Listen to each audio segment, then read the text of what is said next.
Hi, இன்னைக்கு ஒரு புது ஐட்டத்தோட தான் வந்திருக்கேன். Ragi cup cake. கண்ணை மூடிட்டு நம்ம பசங்களுக்கு ஸ்கூலுக்கு ஸ்நாக்ஸுக்கு கொடுத்து விடலாங்க. ஒன்று கொடுத்தீங்கன்னா போதும், அவங்களுக்கு வயிறும் ஃபில்லிங் ஆயிரும். ஒன்றுக்கு மேலே கேட்கவும் மாட்டாங்க. ஏன் டேஸ்ட்டு கம்மியாக இருக்கும்னு நினைக்கிறீங்களா? கண்டிப்பாக இல்லவே இல்லை. அவ்வளோ டேஸ்ட்டு சூப்பராக இருக்கும்.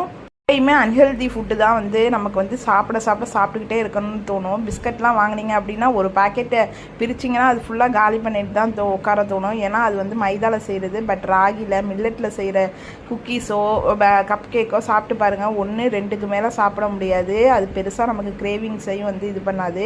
இப்போ ஸ்வீட்டை சாப்பிட்டோம் அப்படின்னா சாப்பிட்டுக்கிட்டே இருக்குன்னு தோணும். அதை இதுவே ஃப்ரூட்ஸும் ஸ்வீட் தான், ஒரு கட்டத்துக்கு மேலே சாப்பிட முடியாது. ஹெல்த்தியான ஃபுட்டு எதுவுமே ஒரு கட்டத்துக்கு மேலே நம்மளால் சாப்பிட முடியாது. பட் அன்ஹெல்தி எவ்வளோ வேணாலும் சாப்பிட்டுக்கிட்டு இருக்கலாம். இதுலேருந்தே டிஃப்ரென்ஸ் தெரியும். இந்த cup cake, ragi cup cake எப்படி செய்கிறது அப்படின்னு சொல்லிட்டு நம்ம சேனலில் லாங் வீடியோவாக போஸ்ட் பண்ணியிருக்கேன். அதை கண்டிப்பாக செக் பண்ணி பாருங்கள். அதோட லிங்க் கீழே கொடுக்குறேன். இது எக்லெஸ் ராகி கப் கேக் தான் செஞ்சுருக்கேன். எக் வெர்ஷன் இன்னும் சாஃப்டாக இருக்கும். பாருங்கள் எவ்வளோ சாஃப்டாக பேக் ஆகி வந்திருக்கு அப்படின்னு சொல்லிட்டு.